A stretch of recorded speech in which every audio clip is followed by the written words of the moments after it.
you so much for joining us for Somebody Should Fix That. We have students and teachers who are heading back to class. So this week we're talking about education. My name's Katie Young. I'm a candidate for state rep in the 31st LD, which includes my hometown of Sumner. A bug just flew into my mouth. Welcome to Washington. My hometown of Sumner, my current town of Bonney Lake with these beautiful flowers, as well as our neighbors in Auburn, Edgewood, Enumclaw, Buckley, and more. I use she, her pronouns, and I'm coming to you from the traditional tribal lands of the Coast Salish and Puyallup nations. I'm joined today with Chris Reykdal, who's our Superintendent of Public Instruction, Sean Foster, who is with the Sumner Education Association and is a teacher in our Sumner Bonney Lake School District, and Zack Zappone, who's a candidate for state rep in the 6th LD, which is over in Spokane and some neighboring areas. You probably know better than I do, Zack. And Zack is also a teacher. So we're gonna have a great conversation about education in Washington, but to start, if each of you wanna introduce yourself, give us a little background about the work that you do or the organizations that you're partnered with. So Zack, do you wanna start? All right, if I'm outside and it is apparently windy, so if the wind is too loud, let me know and I can try to relocate. But yeah, thanks for having me, Kenny. Nice to meet everyone. My name's Zack Zappone, and I'm a teacher running for state representative here in the 6th legislative district outside of Spokane, Medic Lake, Cheney area, and Airway Heights. And yeah, a little bit about me, I guess. I grew up here and went away to college in Washington, D.C., where I was one of 3 students from Eastern Washington at Georgetown University. And my roommate was one of 22 boys from an all-boys private school in New Jersey. And so that really introduced me into this world of inequality that I didn't really think about while I was here going to North Central High School. So I decided to become a teacher and move back to Eastern Washington and taught a few years middle school English and history in the Tri-Cities. Then I got frustrated by broader barriers to student success inside and outside of the classroom. This was pre-McCleary days when we were still had some severe underfunding of our schools. And so I got my master's in public policy, moved back home to Spokane, now substitute teach and do some policy work on the side, and now running for state representative to fight for better schools and better communities for working folks. Awesome. Chris, do you want to go next? Yes, good morning, or I guess good afternoon now. It's good to see everybody. Thank you, Katie, for hosting this. Zack, it's really great to meet you virtually. I love your story and your commitment to public ed. I'm Chris Reykdal, State Superintendent of Public Schools. That's a statewide elected office. It's the only one technically nonpartisan by virtue of voter action many, many decades ago. So it's hard, I think, for people to understand when they vote, like, boy, I'm looking for a normal Republican or Democratic cue here. It's a little bit tough for folks. We really do try to operate ourselves nonpartisan, working with all 4 caucuses and folks across the state for excellent schools. But there's some clear value distinctions that always come into this. And so I'm a former Democratic lawmaker, 3 terms from the 22nd district of the Olympia, Lacey, Tumwater area. Former school board member, a teacher, worked in higher education for 14 years for the community and technical college system. And just really love the work that you're doing here, Katie, to bring these conversations to folks. And I'm really grateful for everyone here and their focus on public ed. There is a real obvious attack against it. Folks are using the COVID-19 crisis as yet the latest reason to try to privatize and voucher the system, and that tremendous inequalities and segregation roots in vouchers. And so looking forward to the conversation, grateful to be here. Thanks for joining us. And Sean. Hi, my name's Sean Foster. I'm a high school French teacher at Sumner High School, and I'm the membership action chairperson for the Sumner Education Association.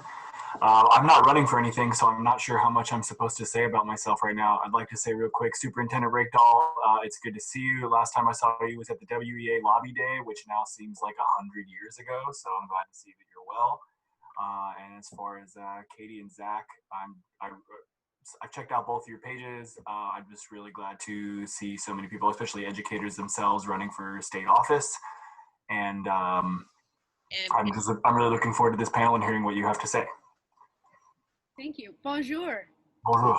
I studied French for many years in school, and I'm sad to say it did not rub off on me. Language is very hard for me.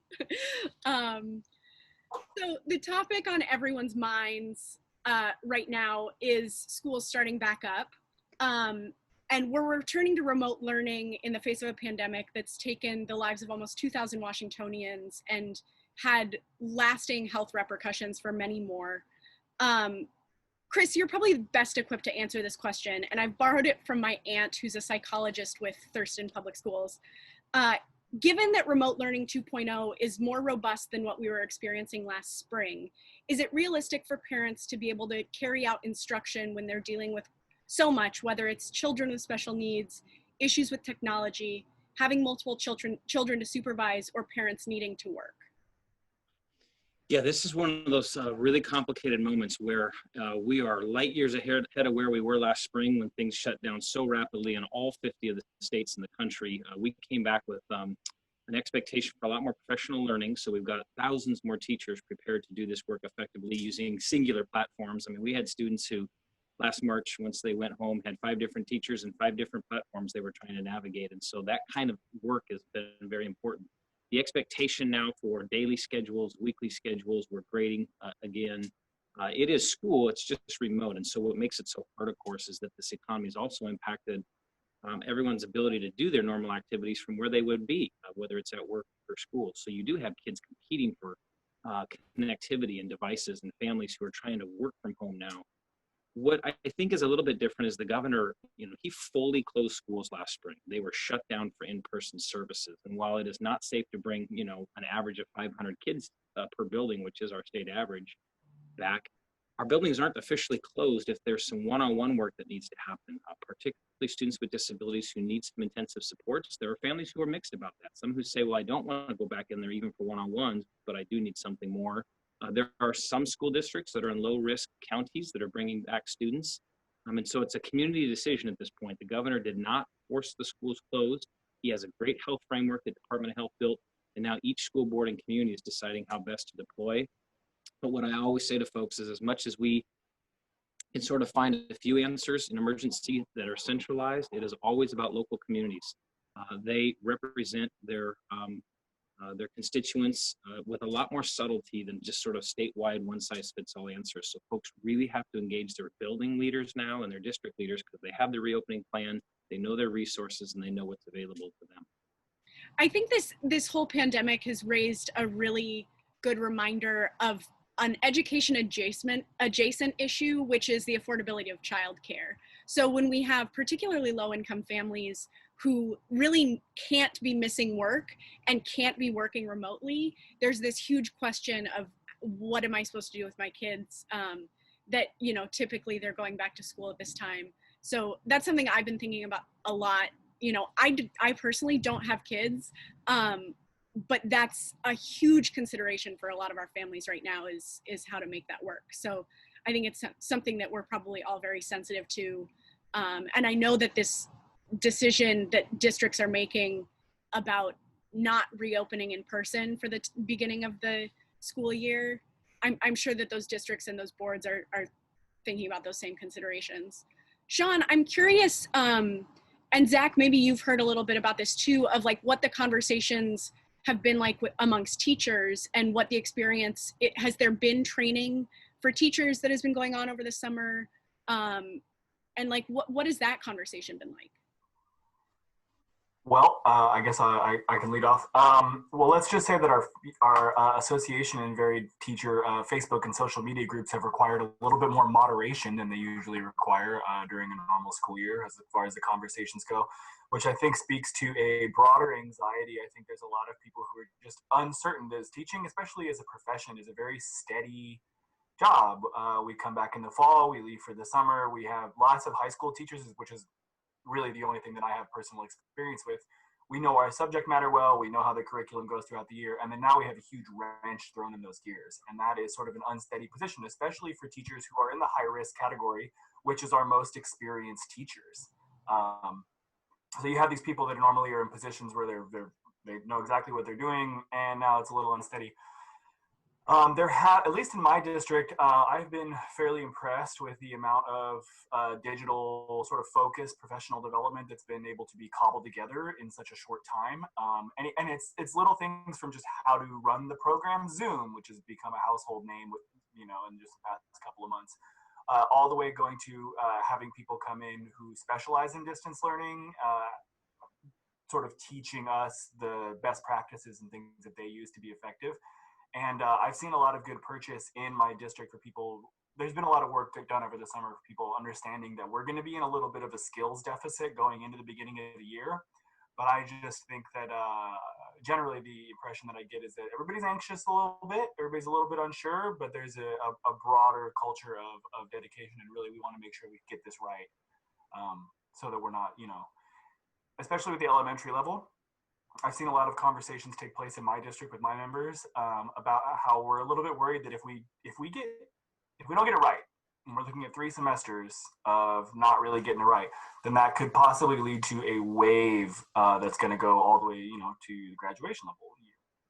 And so that I think there's a lot of people who are really interested in working together well to ensure that the continuity of education flows well from grade to grade.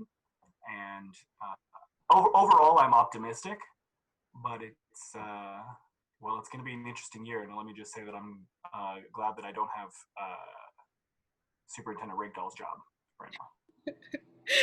It's definitely not an enviable position. Not an enviable position, but I'm confident in the people in the position. So. Yeah, I think we're very lucky to have a leader like Chris who's taking on this charge, because it is definitely daunting. Zach, do you have anything you want to add?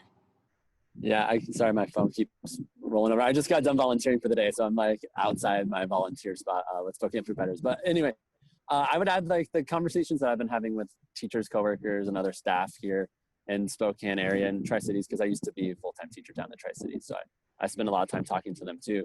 I mean, people are concerned about safety too, and they're concerned about their students learning. Teachers want their students to learn. It's not like we want to spend our time, doing virtual classes and that we don't think people are learning. Students are learning. So they're torn. They're like, well, I really want my students to learn, and I know in-person instruction is what works and has been working best for a long time, but we're really concerned both for the safety of ourselves and our staff members, and then our community and our students. We don't want them to be going home and infecting their families and their grandparents. And so it's a really hard thing to balance. And like I said, like Sean said, I wouldn't want to be in your spot either, Chris, but I think having that individual district approach is really important. And in my district, we have Spokane Public Schools, Freeman Public Schools, and 9 Mile and Cheney Medical. Like, and all these districts have different needs and different stages that they're in. And so having that individual focus allows a lot of the school districts to think about what are the needs of their students and their community, and then how can the school district fulfill those needs. And I know, and there is a lot of concern about the fall and making sure that classes go well. And a lot of teachers, we're just starting back up right now, and so it's spending the time these weeks planning how the first few months of school is going to look like. And now that with a lot of school districts have made their choices, I know a lot of teachers were frustrated and waiting all summer to know, is it going to be in person? Is it going to be hybrid? Is it going to be virtual? But now those decisions are made, so now they can start planning. I know that everyone's going to be spending a lot of hours making sure that their classes are ready, and they're going to be doing the best that they can for instruction. But there are concerns, especially on internet access, and here lots of rural areas that are going to be struggling to get in. So there are concerns, but I think everyone's thinking about how are we going to meet the needs of ours. Totally. Hearing y'all talk about the kind of like on the ground experience trying to get educators up to speed going into the fall sounds so much like the conversations that people in the theater community are having. I'm a professional stage manager. So it's the same sort of thing of like, we can't do our job safely. It's not responsible for us to bring a room of 1,200 people together to watch Hamilton as much as we would like to. So like, how do you provide that service in a way that's safe? And we've seen a lot of art come online as well. Maybe not as pressing of an issue as making sure that our students have their educations, but it is that like, we need to keep people safe, and we need to make sure that students are having a way to learn effectively. Another hot topic, we'll shift gears a little bit, is the comprehensive sexual health, I want to get this right, the comprehensive sexual health education bill. And I want to start by fighting some misconceptions about this bill because I think it's so valuable to the health of our students, and its future is at stake this November. Voters are having a chance to vote on whether or not this will actually be put into practice. So the bill defines comprehensive sexual health education as being recurring instruction in human development and reproduction that is medically accurate, age appropriate, and inclusive of all students. The only required instruction for K through 3 is social emotional learning, which includes things like managing feelings, setting goals, and getting along with others. Schools are allowed to use the OSPI, which is Office of Superintendent of Public Instruction, curriculum or develop their own curriculum so long as they meet the provisions of the bill, which puts local schools and districts in control of curriculums. And parents and guardians have the right to opt their students out at any time. So I think those are some really critical reminders. This is about teaching students how to understand feelings and understand their emotions and how they relate to other people. I think there's a lot of great opportunity about teaching consent, which honestly is not just like a sexual relationship sort of concept. Like consent in our lives is really important. But I'd love to hear your thoughts on this bill and why you think it's important, or what your thoughts and feelings are. Sean, do you want to start? Sure. I just think with bills like this, anytime you talk about sexual education, I should say I am entering my 4th year teaching in the state of Washington, and before that, I taught for 4 years in southern Idaho, in my hometown of Mountain Home, which is about 50 miles south of Boise. Very rural. I think much more politically similar to what Zack is living with over there. And I have some experience in that area from the University of Idaho as well.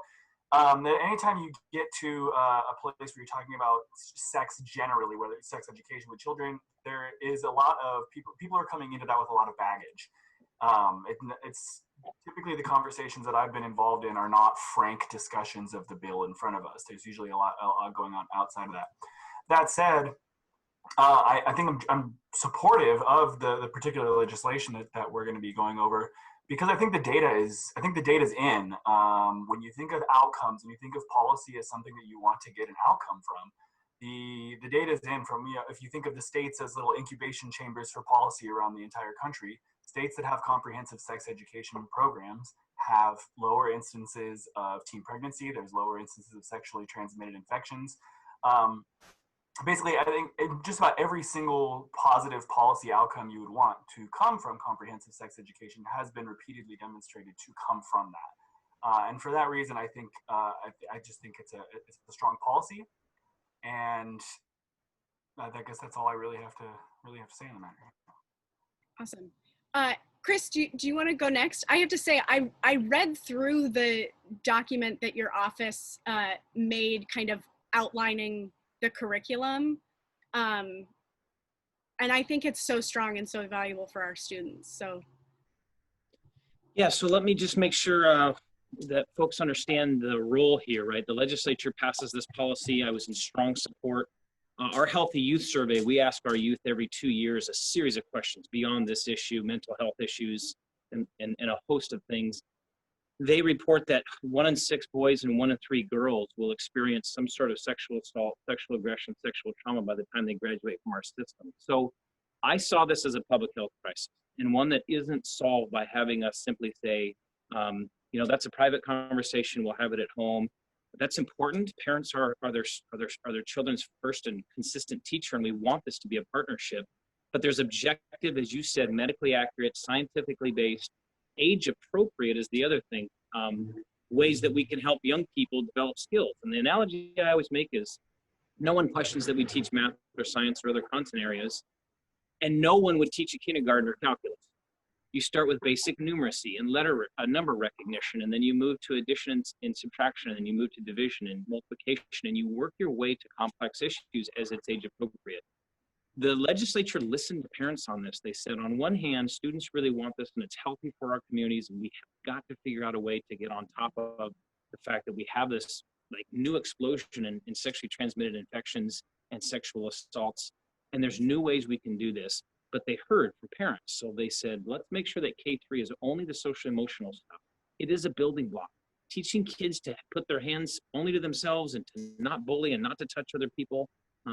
Those small skills that we think are really innocent and everyone's doing, when you make them really part of the curriculum, you start to build. It's one lesson in K3, it's one lesson in grades 4, 5, it's 2 lessons in middle school and 2 lessons in high school that build. So out of 13,000 hours of a student's education experience, this can be done in as little as 6 hours. We obviously want districts to be even more comprehensive, and that's their local control. So as you also pointed out, the legislature also said, well, let's make sure that it's obviously led by professionals, it's age appropriate, it's adopted locally. So use OSPI learning standards, but districts, you're ultimately going to decide what you adopt. And let's make sure that it's adopted in a public way. And even in a year where a student is in a grade that will receive some of that, there has to be parent notification.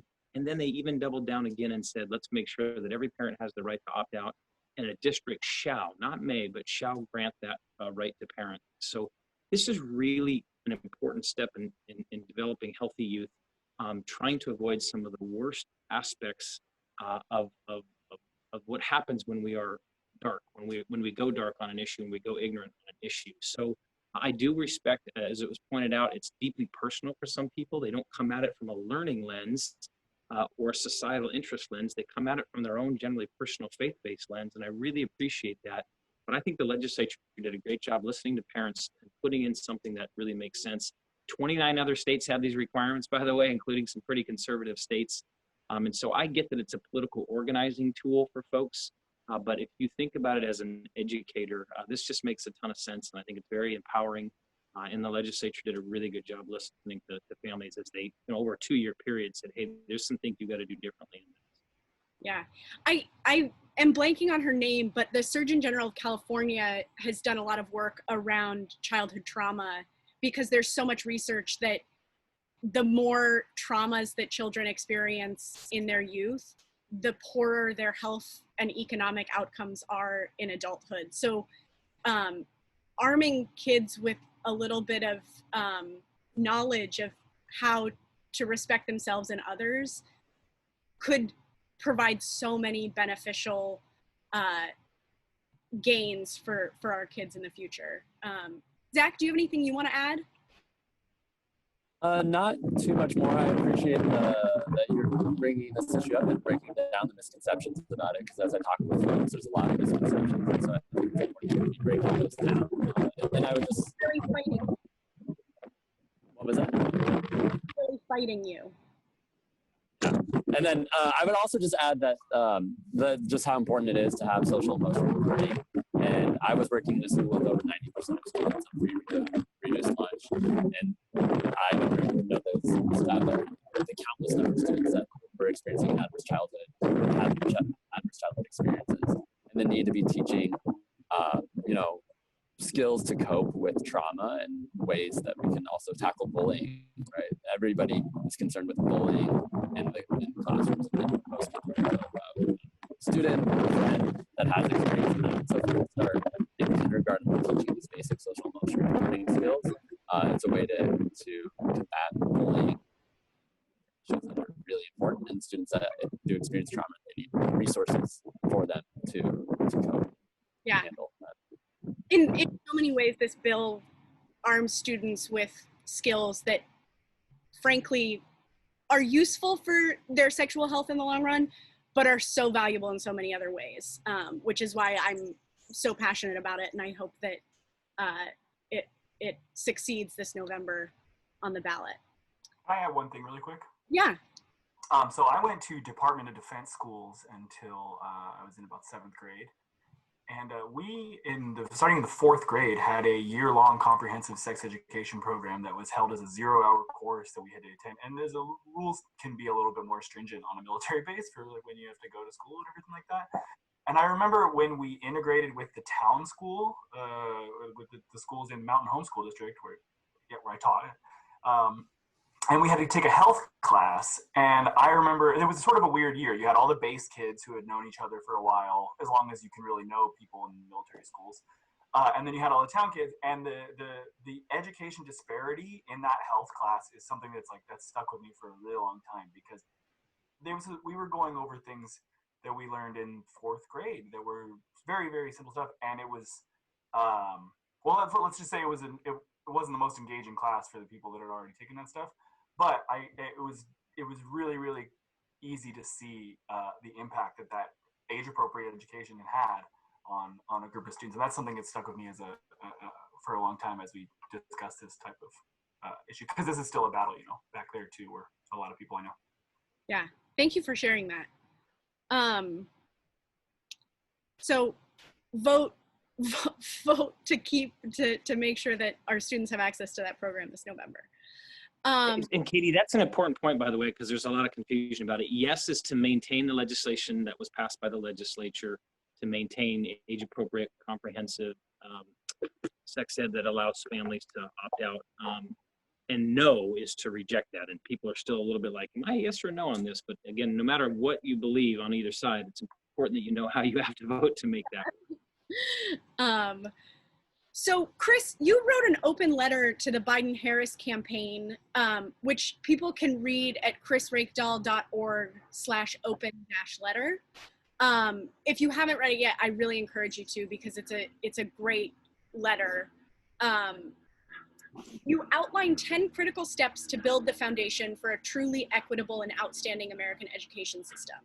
And this includes investing in the teaching profession, building out broadband service in rural communities, which is something that's gotten brought up a couple of times in this conversation already, and increasing funding for the Individuals with Disabilities Education Act. So how critical is federal support for our local schools to succeed? It's a powerful question, because we have districts now that are perhaps less than 5% of all their budgets coming from the feds, but an enormous amount of the regulatory expectation comes from them.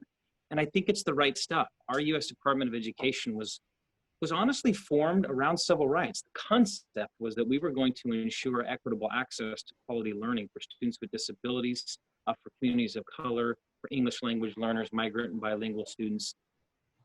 There are folks who kind of think it should be this, the nation's superintendent, but it's not. We still have a lot of control in the states, and then a ton of control at the local level. So I wrote that it was convention season. Everyone's sort of thinking, and to be honest with you, what I predicted was neither party would spend hardly any time on education.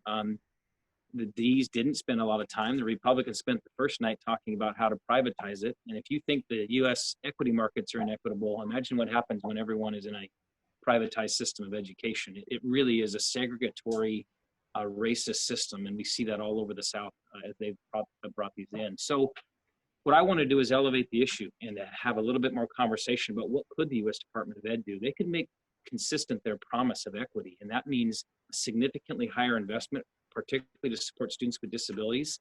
They become a very small share across the country around what we call FAPE and IDEA. And I think they should step up.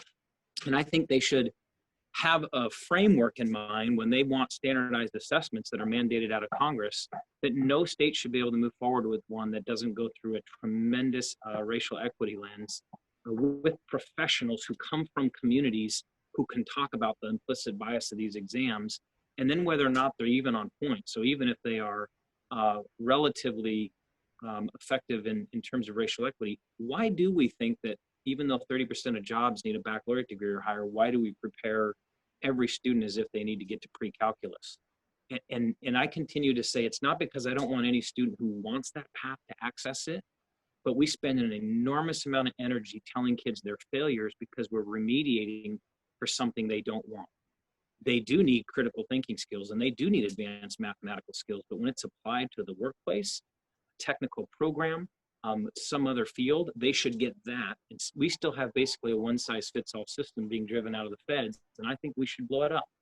And I think it's a very powerful way to have a conversation about the proper role of the U.S. Department of Ed. And candidly, under this current administration, they're a total failure. In fact, they're going backwards when it comes to our civil rights, and particularly Title IX issues that attempt to protect gender. And they're going to traumatize a lot of people with their policies. And my open letter to Biden and Harris is, you have a huge opportunity if you win to completely reimagine the U.S. Department of Ed, and I hope they do. Yeah, it kind of, one of the things that I like to do in theater when we are stuck on a question is like go back and redefine what you're trying to accomplish. So like, what is the goal of education? And I think a lot of people probably have varying definitions for that, but there's very practically an element of like education is the foundation you bring into the workforce. And yet we have an education system that is, as you're saying, like trying to funnel students into one version of that, which means that we have gaps in our workforce, important jobs that can't be filled because in a lot of ways we've shamed students away from following those paths. We haven't made them accessible. We haven't made them affordable. And I know my personal experience, it was expected that you get your bachelor's degree. And, you know, frankly, there were not enough conversations about the cost of higher education. And I was allowed as a 17-year-old to take out these immense loans, and there's no adult conversation of like, what are the next steps? How will this affect your life? And what are your goals? Where do you want to be? And goals can absolutely change. But I think that right now we have a system that like tells students that if you want to be successful, you get that bachelor's degree so that you can get that minimum wage job, but then you can't pay off your student loans, which means that we don't have trained professionals to meet the needs of our local workforces, which is really unfortunate. And I think your point about these federal regulations that maybe aren't seeing that big picture quite as much as they need to are really important. Sean or Zach, do you have anything you want to add about that? I don't know if you have personal experiences with how those federal regulations like actually impact your lives as teachers. Yeah, so there's a conversation that I enjoy having with people, which about sort of like the nature of education, what it's really for. And I think there's an interesting, it's not necessarily a policy, it doesn't break down on policy lines so cleanly, but I think there's a really good discussion to be had about when you consider that teachers get, not to sound like aggrieved or anything like that, but when you see that teachers often get blamed for a lot of ills in society, and there's a lot of people who hold up education as like some panacea cure-all for everything, like all we need is just more education. Like if we get more graduates and poverty, and that's sort of a weird place to be in as a teacher, because we have to deal, like you were talking about the results of the findings of California Surgeon General about the negative health impacts and negative just long-term life impacts of adverse childhood experiences. We have to we take what we get and we try to do the best with what we can get to get kids to where they need to go. And where they need to go, I think, is a really interesting question. And I think there is a large prevailing idea that education functions as a large state and federally sponsored job training program. That it's our goal as teachers throughout the entire public education system to prepare students for the demands of a workplace, which I think is I think practically, this is me being candid. I think practically that is a very strong position to be in. I think holistically, that's a little bit bleak when you think of the history of education, when you think of how education making critical thinkers, making critics, making people to really take agency for themselves as participants in a representative democracy. It goes so much further than just learning how to run Excel and how to be able to provide something for whatever job you might find yourself in, because not like you guys have said, not everybody is going to go to a position where they need pre-calculus. Not everybody, some people need to frame houses. And we need, but that doesn't mean that those people shouldn't be able to critically analyze the words of their politicians and their elected officials. That doesn't mean that those people shouldn't be able to understand their position in their democracy as citizens.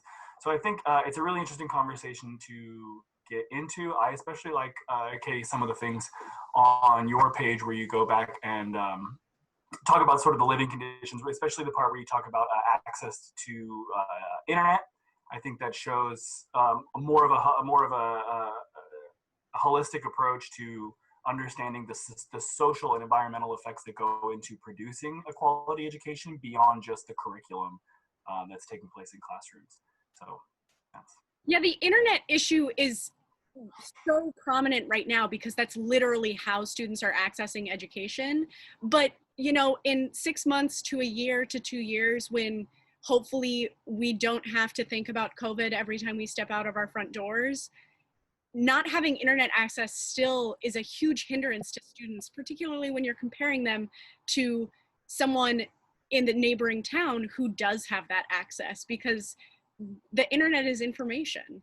You can take free online classes, you can access any encyclopedia, you can access YouTube videos of how-tos. Like, there are all of these amazing resources that we have this huge, nowadays we have this huge glut of information. And as I'm sure a lot of people know, we have found that simple access to the education is not really enough. We need to be able to parse that information. We need to be able to take discrete facts, for example, historical facts or anything like that, where we're talking about sex education. We need to be able to take those discrete facts and then be able to synthesize that and explain how they are relevant to us in our day-to-day lives. And that is something that I've always been a little bit jealous of English teachers, because they get to really get into a lot of those that I don't get into, because I'm still worried about like what Superintendent Reykdal is talking about, like numeracy and recognition of characters and things. But that broader discussion of now we're not finding information anymore. We have everything we need. Now we need to figure out how we're going to go forward and help students learn how to synthesize that and make it relevant to their lives. So I really want to build on this point from Sean if I can real quick here. This is the other reason that is part of my sort of top 10 open-ended questions for the Biden-Harris possibility is really examine this question. In fact, halt school voucher systems around the country until you can prove that they are not segregating. And you will find, of course, that they do. And it's to Sean's point, not only is information just ubiquitous and students can find it, but we've got to teach critical thinking about how do you evaluate information.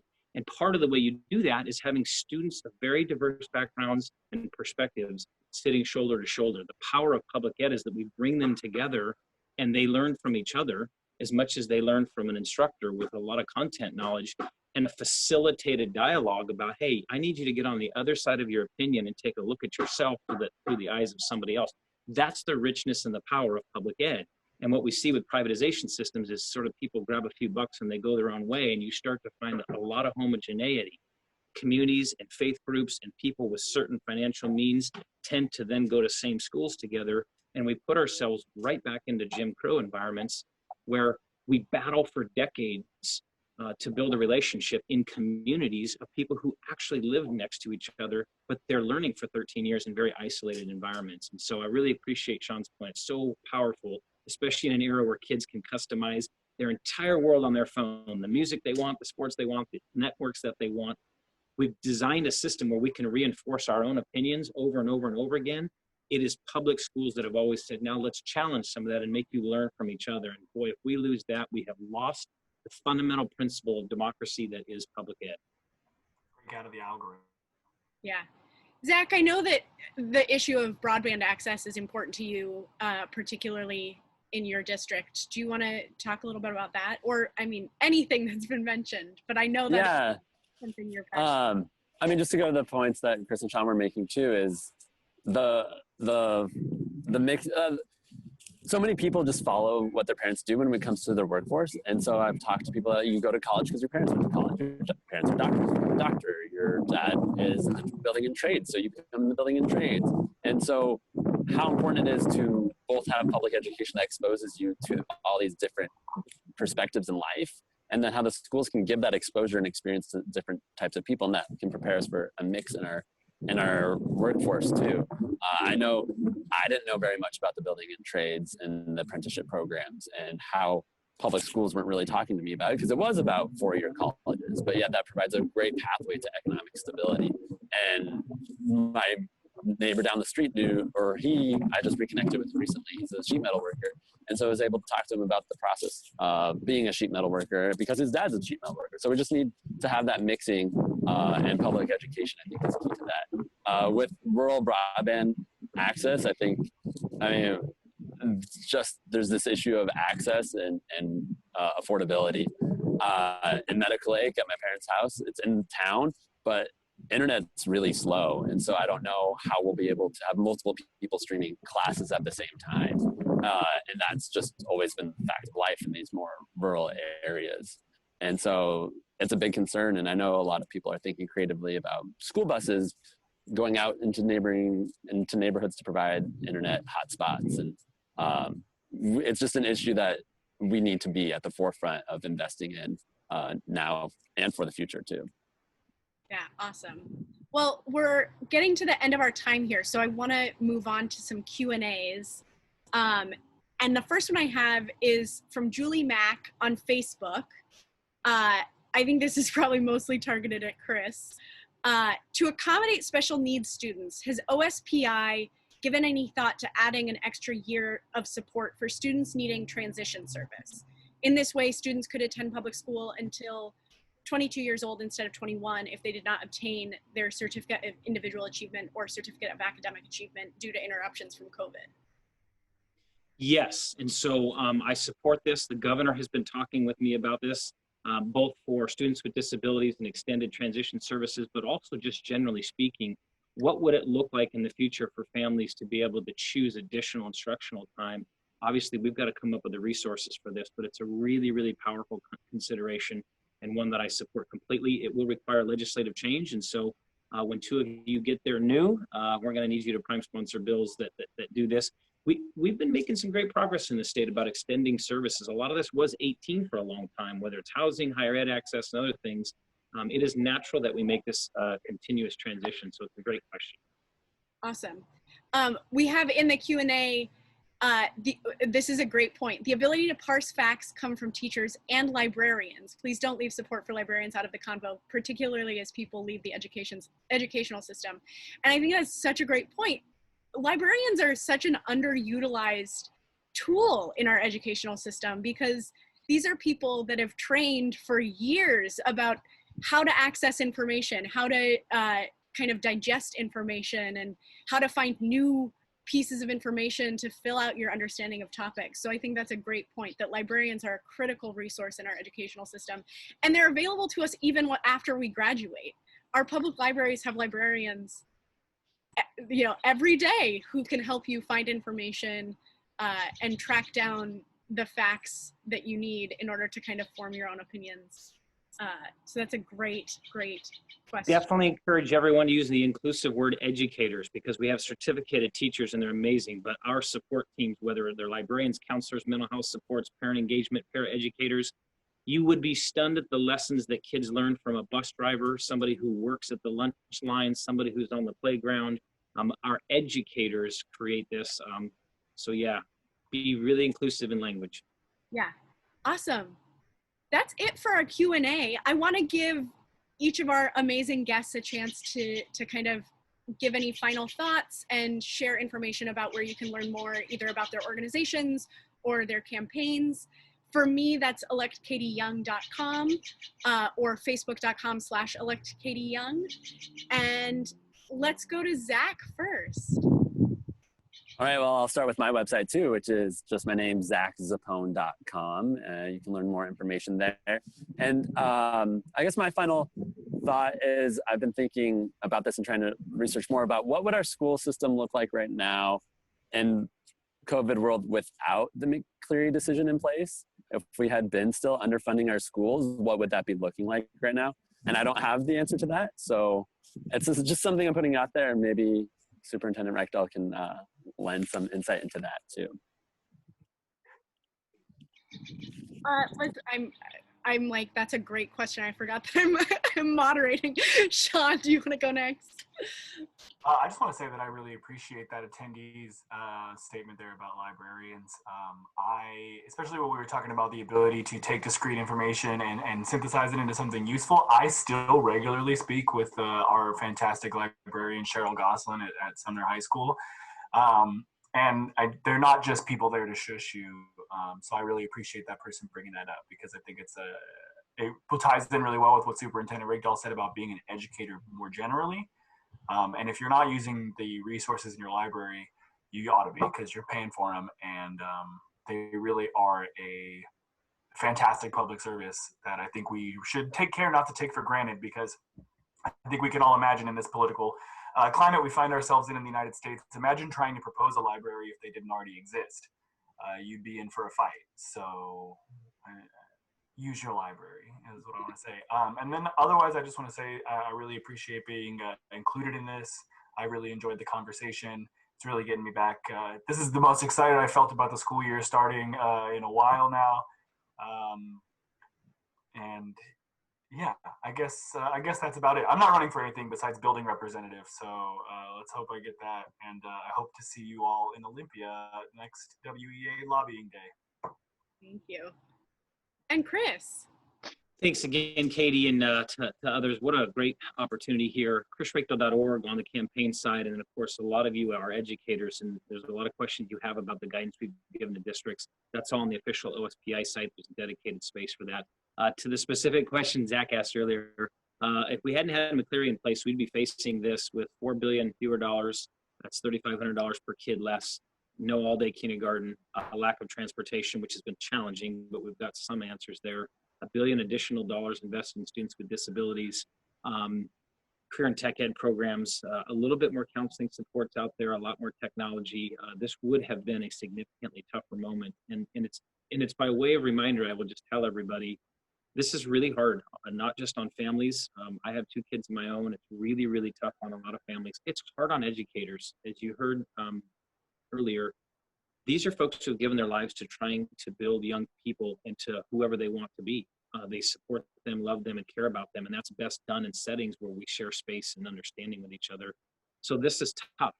And I was so committed to the work 10 years ago when I first ran for the legislature of improving teacher compensation, because we can talk about a lot of supports and professional development, but if the market isn't right, people have options.